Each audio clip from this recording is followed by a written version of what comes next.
Desmond woke up suddenly, like someone who had been dragged out of sleep by fear. He didn't know why. There was no loud noise, no dream he could remember, but his chest felt tight and his heart was beating faster than normal. He lay still for a moment, listening to the quiet of the room. His wife and children were asleep. Then his phone vibrated again. Desmond reached for it, still half asleep, his eyes squinting at the screen. That was when he saw it. 20 missed calls. His sleep disappeared instantly. He sat quietly on the bed, blinking hard, thinking his eyes were playing tricks on him. He rubbed his face and looked again. Still there. 20 missed calls, all from one name, Jerry. Desmond's heart dropped. Jerry was not the kind of person who called repeatedly unless something was terribly wrong. 2 missed calls would already mean urgency. 5 would mean crisis. But 20? Something was wrong. Very wrong. Desmond's mind began to race wildly as fear crept in. Was there an accident? Was Jerry arrested? Did something happen to his family? Was he in trouble? His hand started to shake as he scrolled through the call log again, as though staring longer would change something. But it didn't. Without wasting another second, Desmond tapped the call back button. The phone rang once, twice, then, "Desmond!" Jerry's voice burst through the speaker, cracked and desperate. "Thank God you called back." Desmond swung his legs off the bed and stood up. "What happened?" he asked quickly. "Why did you call me like this? What's going on?" Jerry didn't answer immediately. Desmond could hear heavy breathing, like someone struggling to steady himself.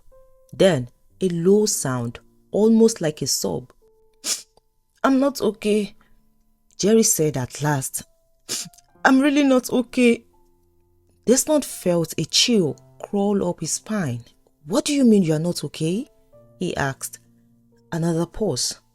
Then Jerry spoke, slowly this time, as if forcing the words out. "My kidneys, they are failing." Desmond froze where he stood. "What?" he whispered. "The doctors ran tests," Jerry continued. "Both kidneys. They said it's bad." Desmond leaned against the wall, suddenly dizzy. "What are they saying?" he asked. "What did they say exactly?" Jerry exhaled shakily. "They said I need surgery, a transplant," he said. "If I don't do it soon, I might not survive." The words landed heavily in the room. Desmond's mouth went dry. He had no idea what to say. For a few seconds, neither of them spoke. Then Jerry's voice returned, lower now, more urgent. "Desmond, please. I need your help." Desmond closed his eyes. "I need money," Jerry said quickly, as though afraid Desmond might hang up. "Lots of money. The surgery is expensive. They need to take me out of the country. Desmond, please, you are my last hope." Desmond opened his eyes slowly. A question rose in his mind, sharp and unavoidable. "How do you know I have money?" he asked quietly. There was silence on the other end. Jerry hesitated. "I heard about the contract," he said softly. Desmond felt something twist in his chest. The contract, just yesterday. The first real breakthrough of his life. After years of failed attempts, rejected proposals, sleepless nights, and constant struggle, he had finally secured a huge contract worth millions of naira. It was the kind of opportunity he had prayed for, hoped for, and almost given up on. He hadn't even fully celebrated it yet. "How did you hear?" Desmond asked. "People talk," Jerry replied. "Please, don't misunderstand me. I wouldn't ask if I had another option." Desmond said nothing. "Desmond?" Jerry continued, his voice breaking again. "I swear, I will pay back. I will pay you back, please. When I get better, I will refund everything. I just need help to survive." Desmond stared at the floor. Money? Life? friendship, fear. Everything collided in his head. I need time, Desmond finally said. Jerry didn't argue. Please, he whispered. The call ended, but the pressure didn't. From that day, the calls became constant. Jerry called in the morning, he called in the afternoon, he called late at night. Each call heavier than the last. Please, help me. You're the only one I have left. I don't want to die. Then the calls started coming from unfamiliar numbers. Jerry's mother, Jerry's siblings, extended family members. They cried on the phone. They begged. Please, my son, his mother said, her voice trembling. Help us save Jerry. Some of them didn't just call. They came to his house. They sat in his living room, their eyes red from crying, their clothes rumpled, their dignity stripped away by desperation. Please, one of them said, kneeling slightly. You're the one who can help us. Desmond listened. He nodded, but inside, he was drowning. This money was not just money. It was his first breakthrough. The first time life had finally smiled at him. For years, he had struggled. While others moved forward, he stayed stuck. While others built houses, he rented. While others traveled, he stayed behind. He and his wife had managed with what they had, stretching every naira, postponing dreams, telling their children, maybe later. When they got married, they couldn't afford the honeymoon. So, Desmond had promised her, one day, he said then, I will take you abroad, I promise. That promise had kept them going. Now that the day had finally come, they had already started planning. A vacation abroad, time with the children. Then, when they returned, starting the business, a supermarket, something stable, something that would secure their future. This contract was not excess. It was a foundation. And now, it was being pulled in two directions. One evening, his wife noticed his restlessness. You're not yourself, she said gently. You don't sleep, you barely eat. What's going on? Desmond tried to wave it off, but the weight was too heavy. He told her everything. Jerry's illness, the kidney transplant, the money. When he finished, his wife sat quietly for a long time. Then she spoke. Do you remember what you promised me? She asked softly. Desmond looked at her. Our honeymoon, she continued. You said when God finally blesses you, you will take us abroad. You said our children will see the world. She paused, her voice shaking slightly. We've been managing all these years, Desmond. Managing. This is our first real chance to breathe. She wasn't angry. She was scared. Desmond felt torn apart. Every call from Jerry pulled him one way. Every look at his family pulled him another. He didn't know the right answer, and the calls wouldn't stop. Desmond lay awake every night, staring at the ceiling, wondering, if he helps, what happens to his family? If he doesn't, what happens to his friend? The days that followed felt like a slow suffocation. Desmond moved through them like someone underwater. Everything sounded distant, muted, unreal.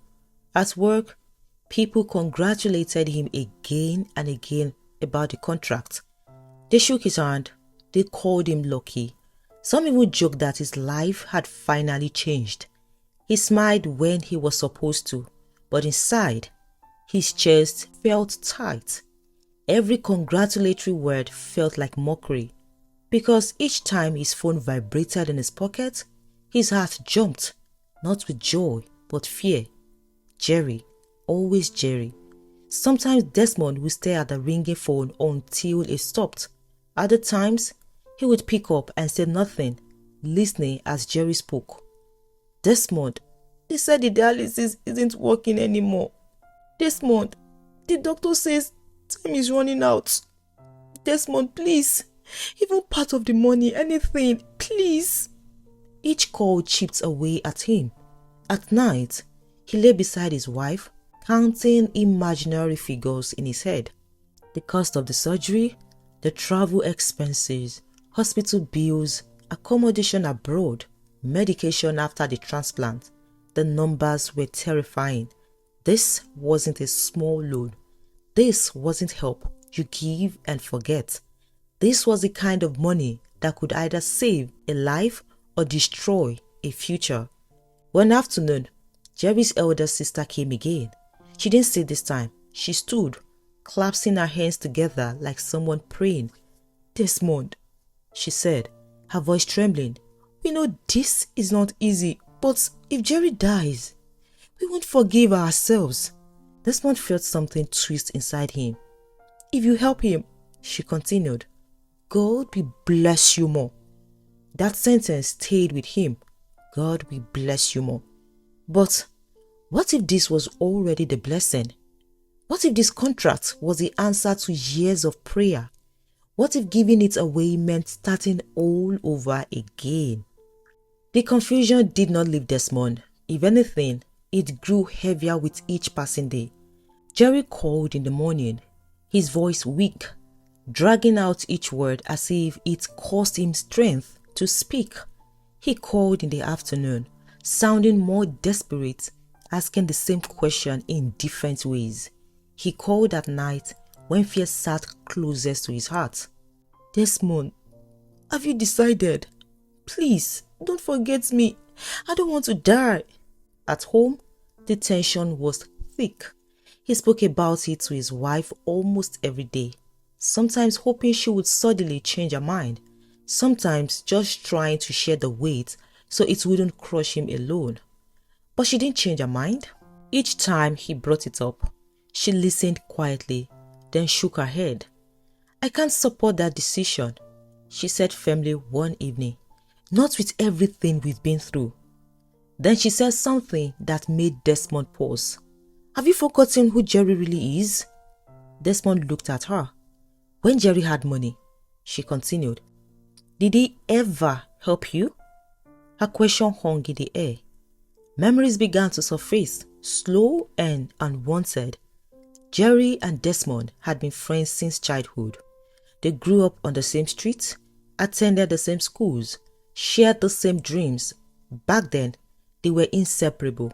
If you saw one, the other was never far behind.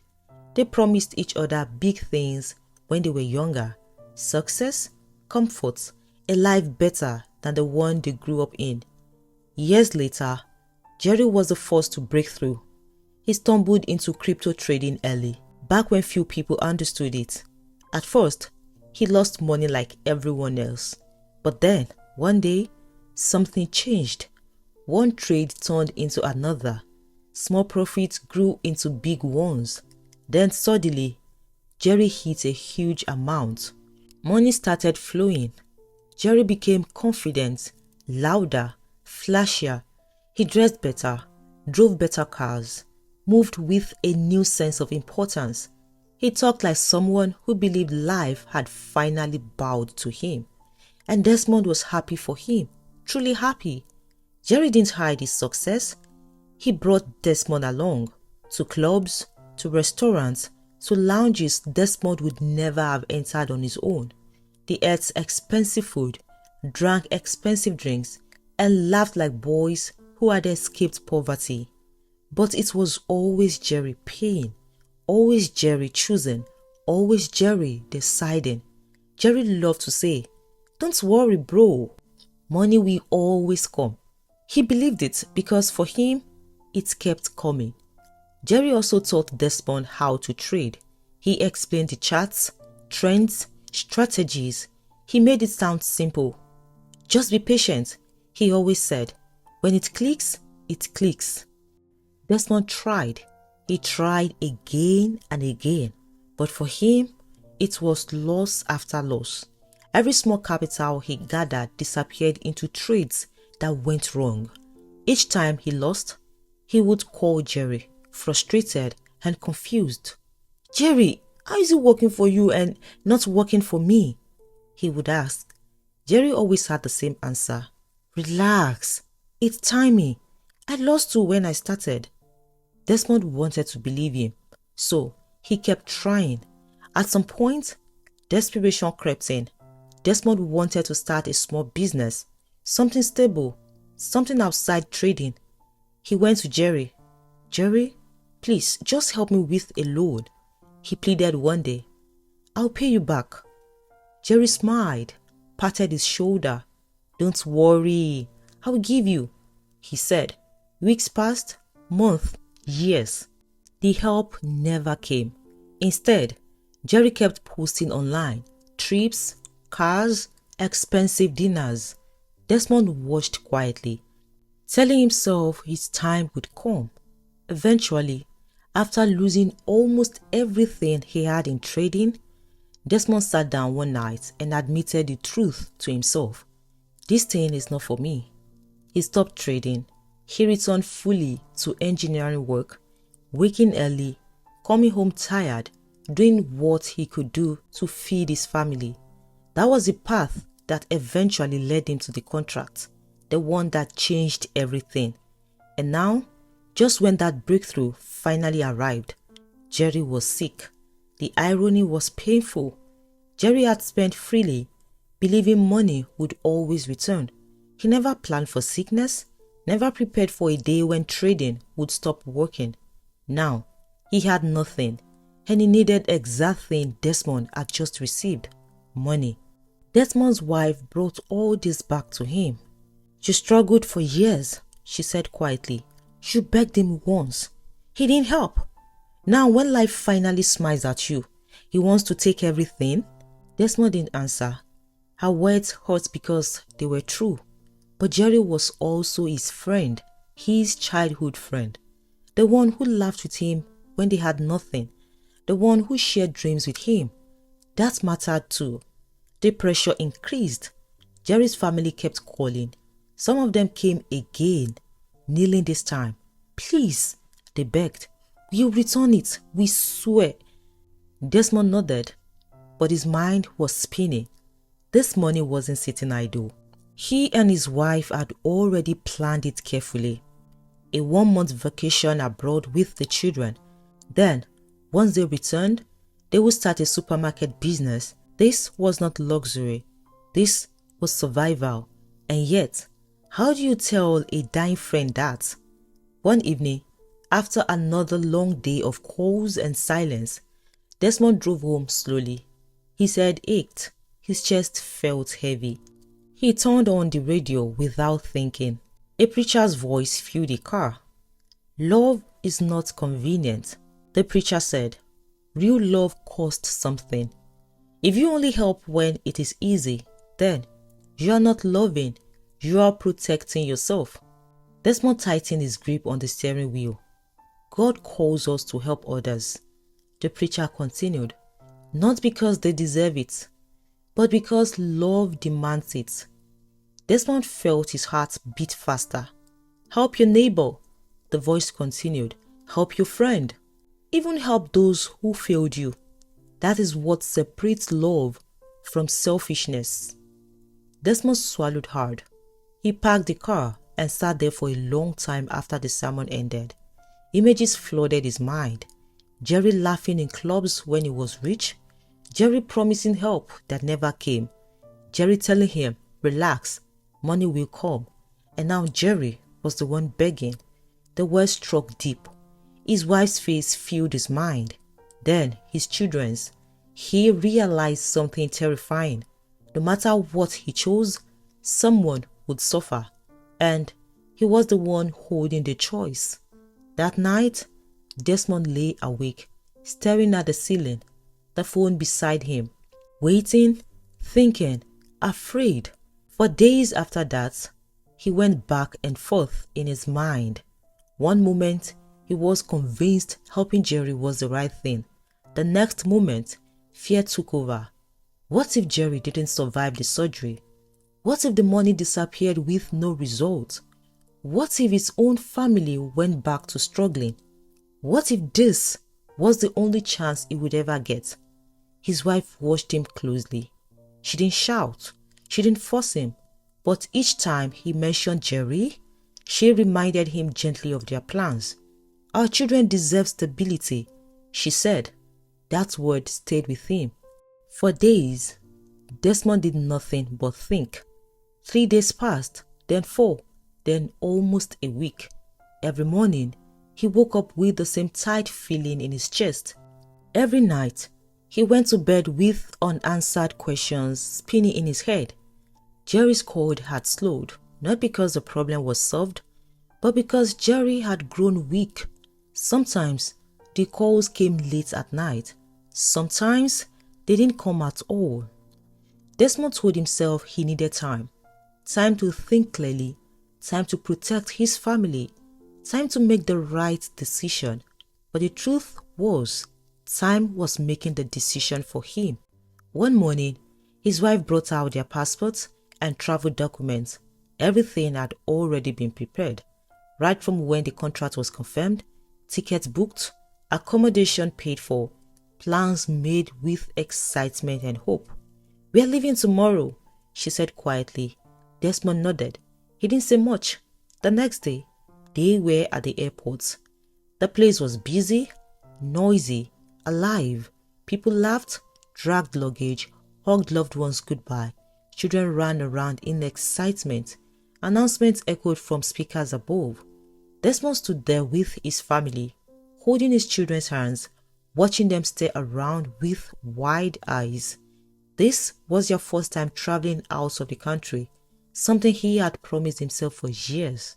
As he waited to board, his phone vibrated. Jerry. Desmond stared at the screen. For a moment, he thought about answering. His thumb hovered over the screen. Then the boarding announcement came. He slipped the phone back into his pocket. The flight took off. As the plane rose into the sky, Desmond looked out the window. The city below grew smaller and smaller until it disappeared completely. He told himself he had done nothing wrong. He told himself he had responsibilities. He told himself that life was not simple. And for a while, those thoughts helped. The vacation was beautiful. The children laughed more than he had ever seen them laugh. His wife smiled freely, without worry etched into her face. They visited places they had only seen in pictures. They ate well, they rested, they lived. People congratulated him when he posted pictures online. "Enjoy, you deserve it. God has finally done it for you." Desmond smiled in photos. But sometimes, late at night, when everyone was asleep, he stared at his phone. Messages left unread. Jerry's number stopped appearing after some time. Desmond noticed it, but he didn't ask questions. He told himself Jerry must have found help. He told himself everything would be fine. After a month, they returned home. The joy of travel slowly faded as real life began to settle back. The next day after their return, Desmond was sorting through his luggage when his phone rang. It wasn't Jerry. It was a mutual friend. "Desmond," the voice said quietly, "have you heard?" He paused. "Heard what?" There was a brief silence. "Jerry got help," the friend said. "They managed to raise some money." Relief washed over Desmond's body. "Oh," he said, "that's good. That's very good." "But," the friend continued. Desmond's heart tightened. "But he didn't make it." The word seemed to stop. "What do you mean?" Desmond asked. "He died during the process," the friend said softly. Desmond dropped the phone. It slipped from his hand and hit the floor. For a moment, he just stood there, staring at nothing. Then, he sank into a chair. Jerry was dead. The words didn't make sense. Jerry, the loud one, the confident one, the one who always said money would come, the one who believed nothing could touch him. Gone. His wife came in and saw his face. "What happened?" she asked. Desmond couldn't speak. When he finally told her, she covered her mouth, shocked. That's sad," she whispered. Sad. That word felt too small. The burial was announced a few days later. Desmond decided to go. Not because he thought he would be welcomed, but because Jerry had once been his friend. At the burial ground, the atmosphere was heavy. Crying filled the air. Jerry's mother sat on the ground, wailing. His siblings looked broken. The coffin lay before them, final and silent. As Desmond stepped forward, people noticed him. Whispers started immediately. That's him. That's the friend. The one who had money. Very wicked friend. Eyes turned towards him. Some were angry. Some were full of blame. Before he could get closer, someone shouted, "You have the audacity to come here?" Another voice followed. "If you had helped him, he would be alive." Jerry's sister rushed forward, her eyes red with rage. "Get out!" she screamed. "You're not welcome here." Security moved towards him. "Please," Desmond said quietly. "I just came to pay my respects." "No respect," someone shouted. "You watched him die." They pushed him back. Security escorted him away. As he walked out, insults followed him. "Fake friend, you chose enjoyment over life." Desmond didn't fight back. He didn't argue. He got into his car and sat there staring ahead. For the first time since everything began, he felt truly empty. That night, he couldn't sleep. Jerry's voice echoed in his head. "Please, help me. I don't want to die." Desmond buried his face in his hands. He didn't know if he was guilty. He didn't know if he was innocent. He only knew that Jerry was dead, and that question would never leave him. Who was truly to blame? Jerry for being reckless with his life and money, or Desmond for choosing his breakthrough over his friend? And if you were Desmond, what would you have done? Please leave that in the comment section. Thanks for always watching. I'll see you in the next one. Goodbye.